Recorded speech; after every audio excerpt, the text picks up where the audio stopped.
खूप like subscriber पैसे कमवलेत तू. आता मेथचं नाव घ्यायचं बंद करा. आता पुढे जाऊन सांगते मंडळी काय आहे ते. पहिले तर इथं कढईमध्ये तूप गरम करून त्याच्यामध्ये नारळाची चव घातलेली आहे, ओल्या नारळाची.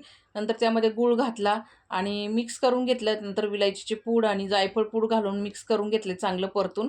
इथं मिश्रण तयार झालेलं आहे. आता लगेच कढईमध्ये ना पाणी गरम करून घेतलं. त्यामध्ये तूप घातलं, मीठ घातलं आणि पाणी उकळल्यानंतर त्यामध्ये ना तांदळाचं पीठ घालून चांगलं घोटून झाकण देऊन वाफ काढून घेतलं. आपल्याला उकडीचे मोदक बनवायचे आहेत. पिठाची उकड आहे ना एका ताटामध्ये काढून वाटीने चांगली चुरून घेतली गरम आहे तर, आणि चांगलं थंड पाण्याचा हात लावून पीठ चांगलं मळून घेतलं. आता इथं मी मोदक काही ना साच्यामध्ये बनवलेले आहेत आणि काही मी कळीचे मोदक बनवलेले आहेत. आणि लगेच मी इकडं पाणी उकळलं होतं त्याच्यावरती चाळण ठेवून मस्त असे उकडून घेतलेत मोदक. मऊ लुसलुशीत आणि टेस्टी आपले मोदक तयार झाले उकडीचे मंडळी. तर मला त्या बाईला एकच सांगायचं मंडळी, तुम्ही पण एखादी मेस खोला आणि पैसे कमवा, माझी काही हरकत नाही. चला भेटूया पुढच्या व्हिडिओमध्ये. धन्यवाद.